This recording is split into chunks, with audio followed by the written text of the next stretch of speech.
Welcome to Have a Life Teaching, the podcast designed for educators who are dedicated to enhancing their teaching practice and creating a positive impact on their students' lives. In each episode, we'll dive deep into the world of education, exploring a wide range of topics related to curriculum, instruction, and assessment in K-12 schools. Together, we'll learn from the brightest minds in the education field. So if you're a passionate educator who's ready to take your teaching practice to the next level, join us as we explore the exciting world of education. My name is John Shimbari, signing in and saying, let's have a life teaching. Hello, everyone. Welcome to another episode of the Have a Life Teaching podcast. As my listeners know, we spend a lot of time talking about AI and implementing AI in education. And tonight's going to be no different. We're going to continue that thread in talking about AI. The reality is AI is going to revolutionize everything. I know we're spending a lot of time focusing on the negatives and not to dismiss those, but there are many things that we as educators can be using AI for. And we need to also look at some creative, exciting ways that we can integrate AI into student learning. And for this reason, I'm really excited to have my next guest on the show. We're being joined tonight by Jeff Riley. Jeff is the former Commissioner of Education for Massachusetts, and he's the current Executive Director of Day of AI. And again, I'm really excited to talk to Jeff about what AI means specifically for students and what this Day of AI is. So, Jeff, thank you for coming on the show. Thanks so much for having me. Sure. I started as a special education teacher. I was an adjustment counselor and then assistant principal, deputy superintendent, and the last 6.5 years as commissioner of education for Massachusetts for a total of 32 years. I thought I was going to retire. And then our friends at MIT called me and they said, hey, we're launching this nonprofit out of MIT on artificial intelligence and education. And I had just only one question, which is, can I say what I want? And I think they got nervous because they're like, what do you mean? And I was like, we didn't regulate social media 15 years ago when it came out. And now it appears that we've got a lot of kids with some mental health challenges, rising rates of anxiety, depression, suicidal ideation, and the like. AI, I think, truly is going to start the next revolution in education. But there are some bad things involved with AI. And I just wanted to make sure that I was going to be able to say what I want and make sure that we focus on kids using AI safely first and then productively after that. And that's, like I said, it's great that you're in this role, given your experience in terms of ensuring student safety. Having someone like you as the executive director of Day of AI is important because you can do both at the same time. You could be ensuring that safety for our students, but again, also moving the dial or pushing the dial on innovation. So with that in mind, could you tell us a little bit more specifically about what Day of AI is? Yeah, basically what the best way I can describe it is we're a fusion of young MIT technologists and experienced read old educators like myself. And I think the young techies really understand in a deep way what this technology is and where it may be going. And us in the education field know in some ways how to apply this new technology into our sector. And so it's just been this really amazing fusion or partnership of this small but mighty team of people trying to figure out how do we help schools adapt to this new thing called artificial intelligence. What we do is we only do 3 things, right? We train teachers and administrators on all things AI and how to help students use this new technology. We help districts with policy. What does AI policy look like? How do you use this? How to think about it? And then we build AI curriculum for students K-12. And that's what we do. We're an organization where the rubber meets the road. We think the best place to do this work is with our teachers in schools, and that's the primary focus of what we do. I'm glad that you mentioned that one of the things that Day of AI does is develop this AI curriculum because I think we're still in the Wild West days of what specifically our students should learn and how they should learn using AI. So can you walk us through what a good AI curriculum is? Yeah, I think Wild Wild West days is exactly the right characterization. We work not just in America, but all over the world, and a lot of countries have a nationalistic approach to this.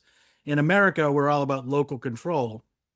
And what I've argued publicly is this should be like a Sputnik moment for us in education, where we should all come together to craft a national AI policy for our students. Now, remember, in 2029, the PISA International Assessment is going to test for the first time students' AI literacy skills. If America, the country that created artificial intelligence, scores number 29 in the world on its kids knowing about artificial intelligence. But honestly, that's where we're heading, because we've got 1,000 flowers in bloom right now. And I think we need this moment of coming together to everyone agree on where we're going and what the direction should look like. And some of that certainly would be based on how PISA is thinking about what skills AI kids could know. But remember, these big technology companies are right in our back door. They could help us map out what an appropriate AI literacy program for kids would look like. And what I've argued is that I have two children, they're older now, but when they turned 16, I didn't just throw them the car keys, right? I had to go Right. to driver's education, and then I had to white knuckle with them in the front seat of the car as they figured out how to drive a car, right? AI is even more powerful than a car. And so I think we need to really be thoughtful about how we approach teaching kids how to use this tool safely and productively. Teach them what it is and what it's not, so they can be what I would call healthy skeptics of this technology. Because I have chat on my phone and I argue with it at least twice a day because it's wrong at least twice a day. And I know it's wrong. And so kids need to understand, like, this idea of bias, hallucinations, voice clones, deep fakes, energy consumption. There's all these things that go along with AI that they have to be educated consumers about.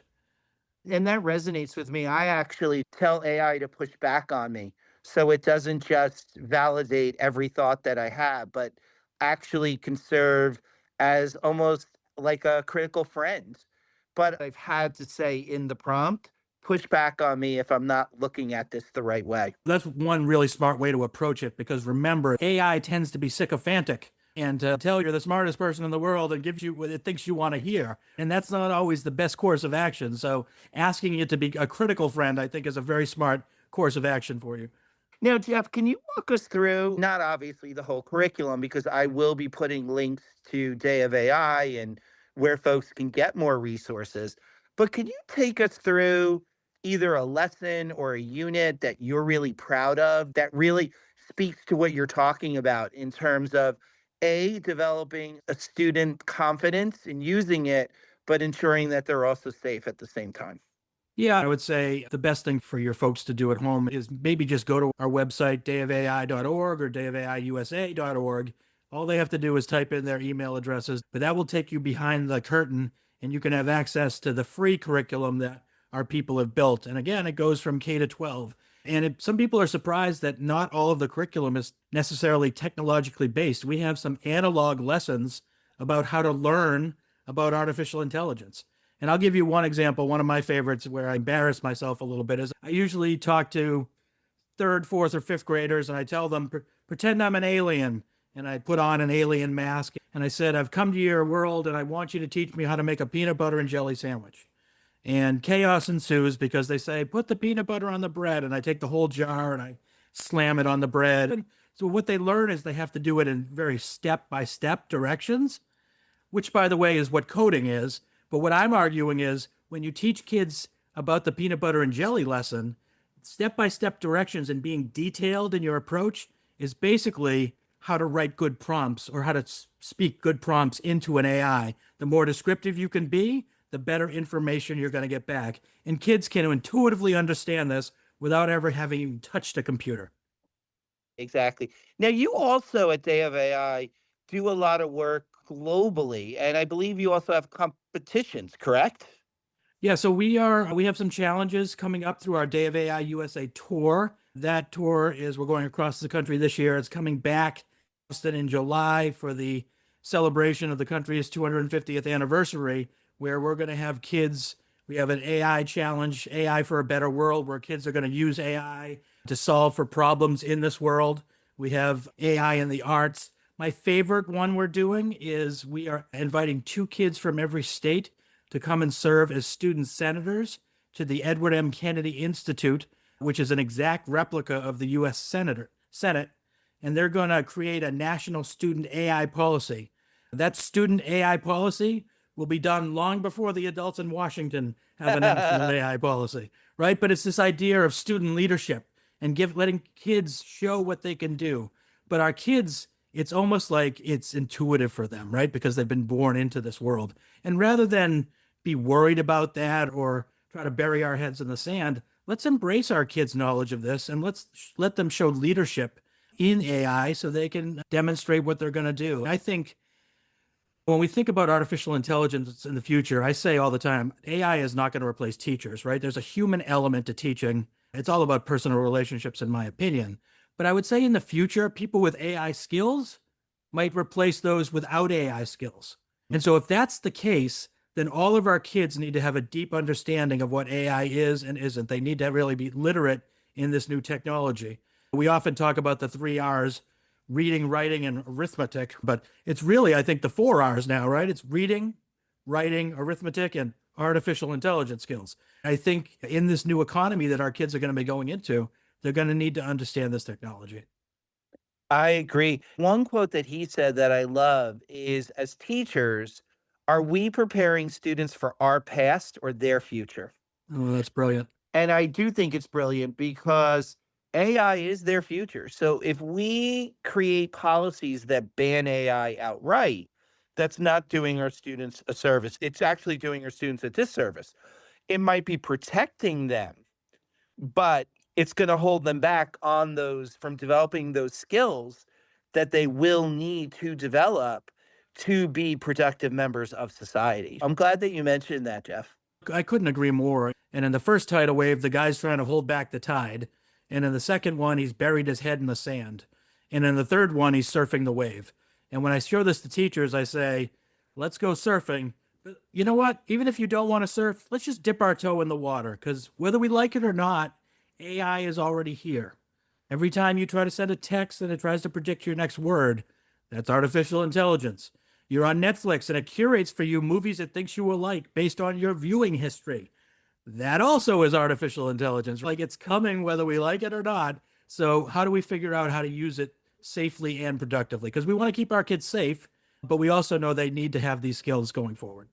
So, in your tour and in your work at Day of AI, what have you noticed, or how have you noticed teachers and schools dipping their toes, so to speak, in AI?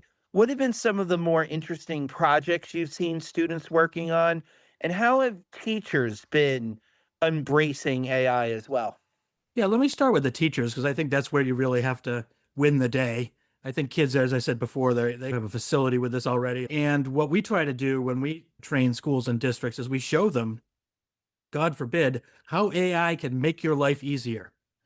You have a kid in class who's being disruptive, and instead of spending 2 hours trying to figure out how to write this letter to the parent, you can tell Claude or Gemini or ChatGPT, I had a really bad day with this kid. His behavior was unacceptable. I'm really angry, but I don't want that to come across. Can you write me a letter to this parent, which is forceful, saying that this behavior can't continue, but also professional?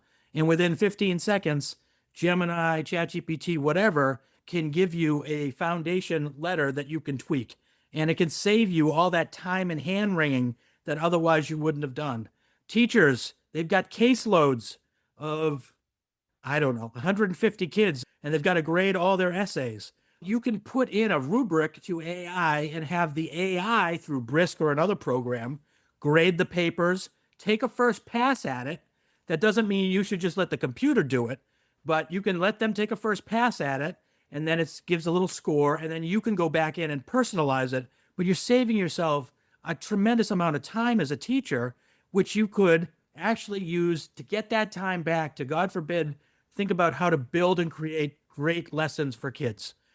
Teachers didn't get into teaching to grade papers or to write letters home to parents. They got in because they wanted to inspire children with great lessons. Yet we've handcuffed our teachers with our kind of old way of doing business.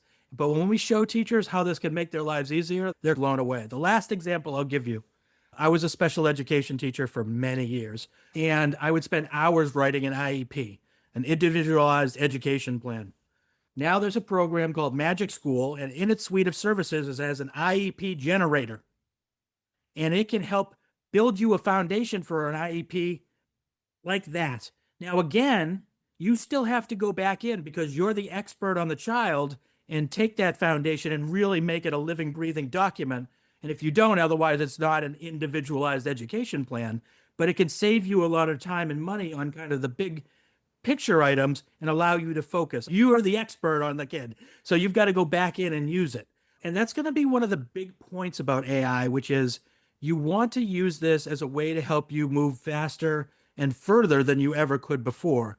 But you don't want to just completely cognitively offload all of this to the technology. But if we can already know what we want and use this to help us go further faster, I think that's the way to go. And the analogy I like best for this is like a moving walkway at an airport. You can stand on the moving walkway and it'll take you pretty quickly across the terminal, or you can walk on the moving walkway and it's almost like you're running on it.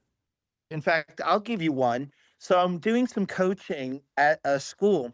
And yesterday we were looking at their ORF and maze data. And Okay. so for folks that out there that don't know what that is, that's oral reading fluency data and then reading comprehension data. So I asked my bot, the chat bot that I created, that I uploaded my knowledge documents to give me a breakdown of the students that were red, yellow, green, and blue, what they are able to do vis-a-vis ORF and maze at each of those levels, and what the teacher should be reinforcing at each of those levels. And then what I'm hoping folks do, it gave me that playbook.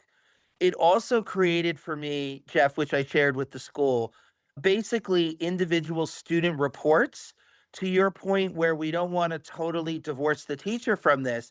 So the teacher can go back in, create an individual support plan for each student based on where they are in their reading fluency, accuracy, and comprehension. And my thinking is if the school actually does this and then actually refeeds those plans into AI when they're lesson planning, not only will they get differentiated lesson plans for each of their students at those levels, but hopefully this school will see the improvement in their reading fluency, accuracy, and comprehension that they want to see. John, you've touched on maybe the most important point of why AI is going to be a revolution in education. And that is this idea of differentiating instruction. For a long time, we've said we've differentiated instruction, but it's very hard for a teacher to do that, particularly if they've got 30 kids in a class. For the first time, this technology is going to allow teachers to differentiate and personalize in a Yep. way they never could before. And let me give you just one example. I teach a lesson with Tonka trucks on the Big Dig, which was a big project here in Massachusetts where they basically dug up underground of the city of Boston as well as some of the ocean to build a tunnel underneath the city instead of having the elevated highway.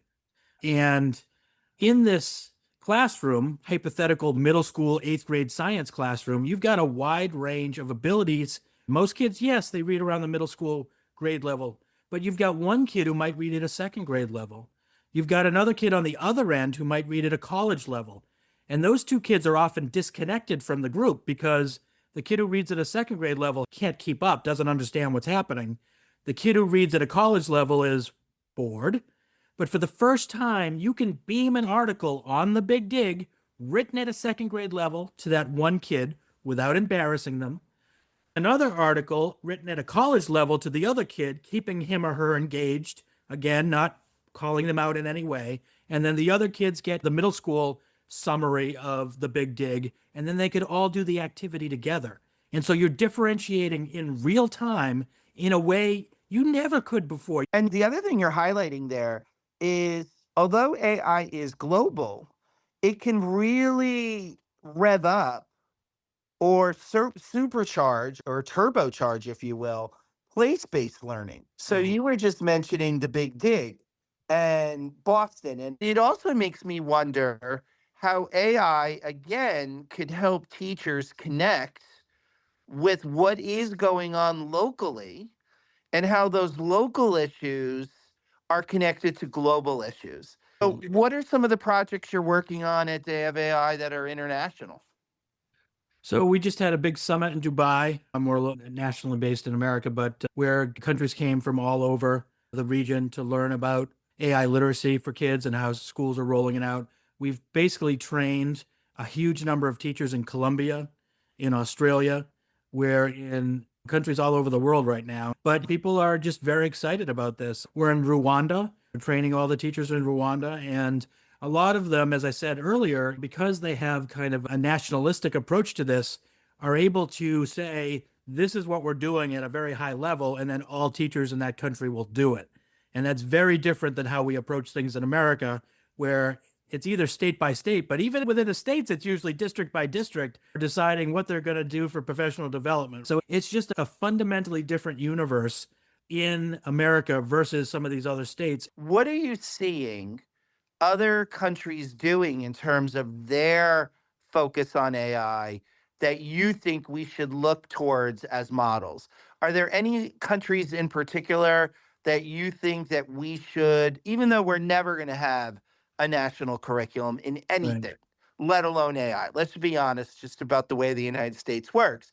But even if one is, say, in a school district in Arizona or a state, which countries in your work, Jeff, do you think we should be looking at in terms of this cohesive AI policy?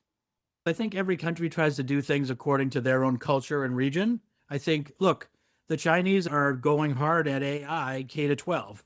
And remember, in China, TikTok is not a silly video extravaganza, it's actually an educational tool, right? And people are embracing this idea that this is going to be the next future revolution for a lot of things. And what I don't want to see is our kids get left behind. Now, look, there's a danger in a one size fits all model, and there's a danger in a thousand flowers in bloom model, right? I just think that because we are the country that developed this technology, we should be the leader in teaching our kids about this technology, right? And to do that, I think we need people to put down their partisan swords. I'd like to think the one thing we could agree on is that we all want what's best for our children in the future. Republican, Democrat, Independent. I think everybody can agree on that. So maybe we can start there and agree on something and go at this in a way that makes us the leader in the world. I'll give you a couple examples. In the late 70s, early 80s, Romania, a tiny country in Europe, was known for producing amazing gymnasts. They had the secret sauce there, Nadia Comaneci and I think Bella Caroli and all those people. And now in a tiny island nation in the Caribbean called the Dominican Republic, they're producing more Major League Baseball players per capita than anybody in the world. They have a secret sauce down there where kids are learning to play baseball in a way that gets them to the pro ranks. Wouldn't it be great if America became a country like that, but with AI literacy? We became the people that everyone looked to in the world for having our kids know the most about this, what it can do, what it can't do, what its strengths are, what its weaknesses are, how to get underneath the hood, and then more than that, how to use it to help them in their daily lives. And since you said how students can use it to help in their daily lives, I have a two-part question for you, Jeff. So the Good. first question is, what do you think that secret sauce is or should be when it comes to AI that we in the United States should be developing so that way our students are successful? When I work with kids, they're always excited to see when an adult or a technology makes a mistake. Right? That's good for them. That makes them happy. That makes them feel like, hey, I can make mistakes too. There's a famous example out there. Someone asked AI, where did cheeseburgers come from? Cheeseburgers come from cheeseburger trees. And then it doubles down and says, those are found in cheeseburger orchards. I haven't found them yet, John, but kids just howl when they see this. One kid or somebody asked, I don't know who it was, but one of the bots, like, how do I keep the cheese from sliding off my pizza? Add an eighth of a cup of glue. Now, the kids, they howl when they see that, but then you have to explain to them, we think that in this particular case, the large language model scanned its data and either on a Reddit thread or a tweet from X found something that said, how do I keep the cheese from falling off my pizza? And someone sarcastically said, add an eighth of a cup of glue.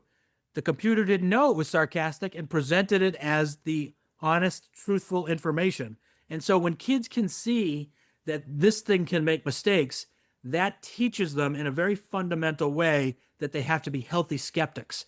And it teaches them the importance of prompting, to be very specific in how you ask questions. And the other thing we teach kids a lot is like asking whatever large language model you use, cite your sources.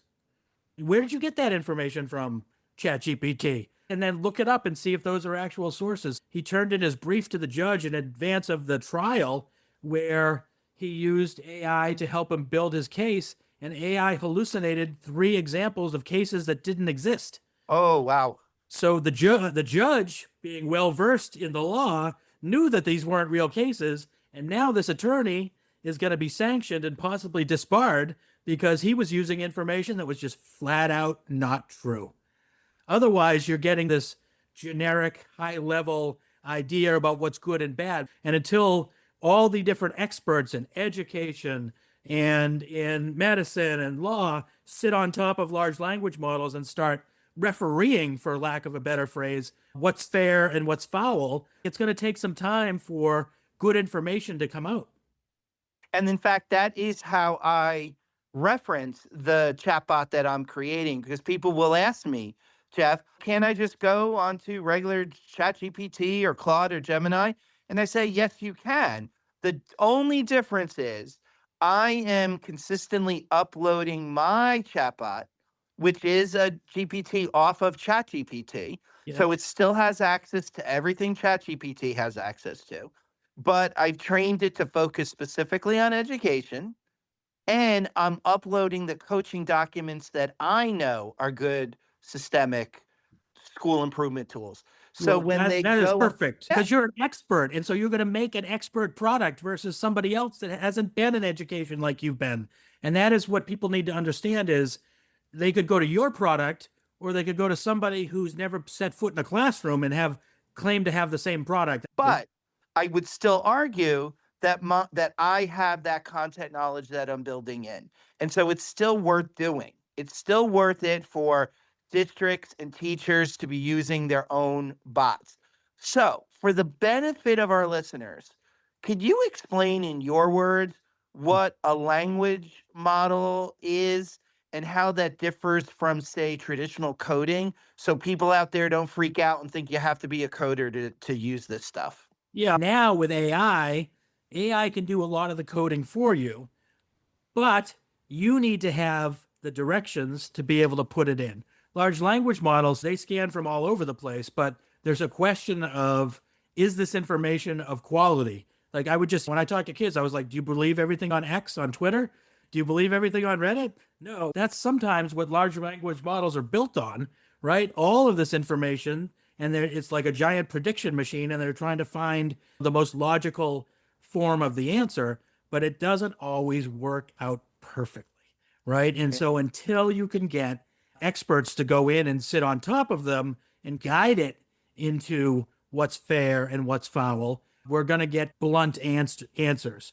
Versus, think of it like this: like you could have a general practitioner for a doctor, and he can be helpful for some things. But if you've got a brain tumor, you need the brain surgeon to come and do the surgery, right? He's got the specialization in that. And so think of large language models as being a general practitioner. They're sucking up information from a variety of sources, but we need more kind of brain surgeons, experts in the fields to shape the large language models so that we Right. get the best information possible. I think of myself as a teacher. I'm not a technologist, but I think that's Likewise. the best way I can describe it. No, and that makes sense to me as a fellow teacher. So now, Jeff, we talked about teachers and how they can be using AI. We talked about students and how they can and should be using AI. If Day of AI gives consulting to school districts on what administrators should be doing in terms of developing their professional development of educators to include training on using AI, what would you recommend to a school or a school system Yeah, so what we find is a lot of districts don't start with the staff development. They start from a deficit model because people are freaked out about cheating and plagiarism. And Yeah, so school committees typically want to immediately say, we're going to adopt an AI policy. We do not recommend you adopt a school committee policy, at least not yet. And instead, we say, we think you should focus at the high school level in your student handbook by setting up guardrails about artificial intelligence and start from a place of your school district's values. Almost every school system places their values on their website, what they believe in. One of them is often called academic integrity. So if you believe in academic integrity, X school system, then a kid needs to disclose if they're going to use an AI bot for their work with the teacher, and the teacher needs to disclose whether they want them to use an AI bot or not for the future. And why we say that is very simple because you're going to have to evolve on this. AI is moving so quickly. If you set up a school committee policy, I can almost guarantee you in 6 months it's going to be obsolete. So you've yeah, got to be willing to tolerate ambiguity, which is what a mentor of mine used to say, right? When things aren't perfect, you've got to tolerate ambiguity and just apply common sense to it and just start. And I think starting at the high school is important because high school kids, they understand how to use Gemini and Claude and ChatGPT, and they're very sophisticated in using those things. But as I remind the English teachers who are often upset about this, isn't the first time we've seen kids try to take shortcuts. I remember when they had these things called Cliff Notes back in the day, or kids used to read the mini summaries to try to not have to do the work. So there's different ways that we can think about how to get around this. And kids might be more facile in the technology than we are. But I always tell the adults we have more common sense than they do. We can use that wisdom to make sure that we get a good result for them. indeed. And I often tell folks, I say, start with the things that you would want students to be using AI for. Rather than necessary, to your point, saying it's cheating, put the guardrails up. This is how you can use it. This is how you can't use it. But let's talk about the things you can use it for. You can use it to check your work. You could use it to edit your argument. You could use it to get brainstorming ideas. So I think to your point, we need to get beyond this. It's cheating. How do we set up, like to your point, policy and instead start training our educators around, okay, here are some best case uses on how you can use it. Simple best case uses. Absolutely. But for districts that want to go a little deeper, we usually have a 5 or 6 engagement during a school year. And what that looks like is typically I'll come in and do a keynote address to the entire faculty, and I'll run them through the good and the bad of AI, what it means to be a teacher, how teachers are never going to be replaced by robots, and put them at ease because the teachers are in a wide variety of places on this technology. So you get them on the same page. And then we have individual training sessions on everything from demystifying what AI is to tools. Like these are the tools that can make your life easier, teacher. One of the things that a lot of the districts like me to do is to go and to a parent night and talk to the parents because there's recent data out there from Common Sense Media that shows like I think 70+% of kids are using an AI companion or its equivalent, but only 30% of parents know that their kids are using any kind of AI, much less an AI companion. And so there's a real gulf between what kids are doing and what parents think they're doing. And so Yeah. we've got to really bring parents into this for the first time. And so we worked with Common Sense Media to develop a toolkit that schools and families can use with videos to start these conversations with kids. You don't need to be an AI expert as a parent. You already are an expert as a parent. But just to let kids know that you're asking questions about this, how are you using this? Are you making sure you're following the rules? Like that in itself is a really important thing for kids to know because if kids think they're doing this unchecked, that's when bad things can happen. That's really problematic when kids basically are foregoing human relationships to have basically an AI imaginary friend, right? And that is sycophantic, that tells you what you want to hear, that isn't an expert, and that, God forbid, could actually tell you to harm yourself. Like parents need to understand what's out there.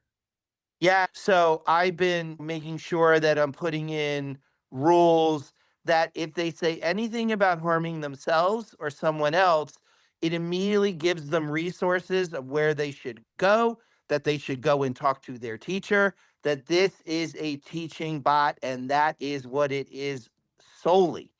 And let's try to be nuanced about this. There's some good for kids having conversations about things they may feel uncomfortable. A kid might feel uncomfortable talking about puberty with their parents, but they could talk to an AI bot about it and learn, right? There could be some health benefits to that, psychological benefits to that. But when it crosses the line into kind of addiction and self injurious behavior, that's a problem. And kids will sometimes they'll tell a computer things that they won't tell a human. And to That's have true. when you're saying having those guardrails in place is just so important because God forbid an AI goes off the rails and tells a kid to hurt themselves. But what you're talking about is not only do we not want you to hurt yourself, we're going to give you resources about who you can talk to if you're having a problem, because this is outside of the scope of what we're trying to do with your particular bot. I do instructional coaching and leadership coaching, right? So my bot, my knowledge, my expertise is in instruction, academic instruction. But wouldn't it be great if we get to an era or a time, and I think it is coming, where schools create their own academic bot? Maybe they have their guidance counselors or their psychologists creating that bot that is that social emotional learning bot where kids can address areas that they don't want to talk to maybe an adult with first, but yet who better than those professionals to know what guidelines or bumper rails should be in place? But if a kid has a problem, maybe that behaviorist should be creating the bot for that. And what if we get to a point, and I do think it is coming, I just don't know how fast, that school districts do also build in AI into their training. And again, we get beyond this, it's cheating, it's dangerous, which it can be, to actually being proactive in finding solutions. So, on that note, one last question I have is what is your feeling about districts? And I don't know if you've worked with these folks that have been hiring directors of AI. I'm starting to see that position coming up a little bit more. And you're smiling a little bit. So hopefully you could address that. Yeah, I think you always have entrepreneurial principles or district leaders who want to get out ahead of what's coming next. And I do think reading, writing, arithmetic, and artificial intelligence skills could be the fourth R to include in a basic canon for kids' needs. Then we need to do a lot of work in artificial intelligence and how to bring that type of learning, that type of curriculum to schools. So to have someone that could be a gatekeeper in some ways makes sense. This is something that is going to impact all of the faculty in any particular school. And so, how do you make sure that you get broad coverage and all of the teachers are being trained? That doesn't mean like you can't have the AI expert overseeing all that and helping to facilitate that. But what I get nervous about is if it gets left into one or two teachers' classrooms or experts. If you already have a great lesson, we can help you think about how to infuse just a little bit of AI into it to make it even better. And so it becomes part and parcel of what we do. And think about it back in the day when there was no internet, there was no cell phone, like we didn't have the ability to do all the things we can do now. And now we can use cell phones. Now we use the internet all the time. Okay, imagine that world. Everyone's going to need to know how to use these things, right? So it can't be isolated to a particular person or division within a school or system.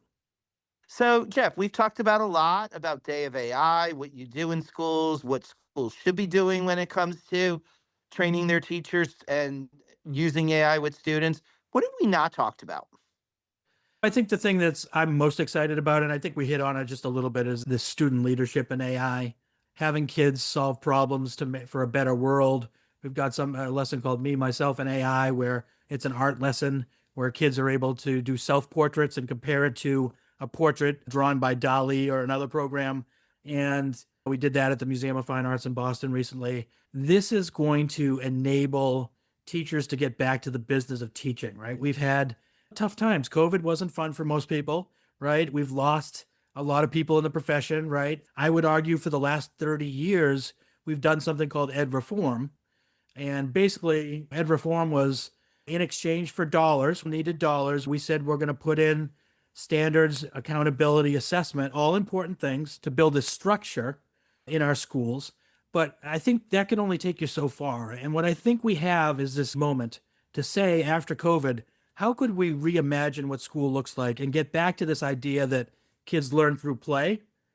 And we can free up a lot of the teachers' time to start building joyful, playful lessons again to inspire kids. And so I think I recognize AI can be scary. I know it's come very fast, but I would also, if I was a teacher or thinking about going into teaching, I think it's going to be foundational and just fundamentally a net positive for us, for our profession, to really help our kids be the best versions of themselves that they can be. But whatever the case, I think we've got a chance to make education better, more compelling, and fun. And I do this with teachers all the time.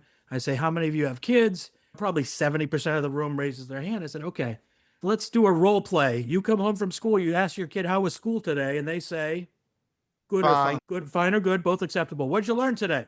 Nothing. Exactly. Now, some of that is teenage angst, but some of that is because we've handcuffed our teachers with administrative tasks and burdens that now I think AI can unshackle them and let them have the time and space to build these joyful lessons. And if that happens, my friend, it's going to be a new day in education in America. And the teachers are going to be much happier people, and they deserve the amount of talent we have in our education force is astounding.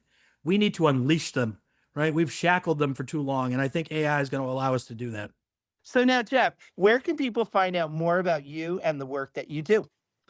Yeah, I think dayofaiusa.org is our website. You can go on and just pop in your email address and you can get behind the curtain and see all the different things. We've got curriculum to be sure, but we've got, you can sign up for free virtual trainings.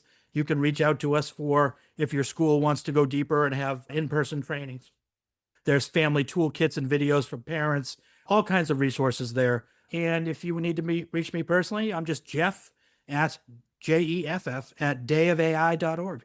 Thank you so much for your time today, Jeff. This has been a really interesting conversation and one that I hope inspires our school colleagues out there to start really investigating and becoming curious about AI because it can really, as we were saying, help not only with that imagination and excitement, but also with the overwhelm and the burdens. It really can be a new day if we are cognizant of the problems of AI and we take that into account.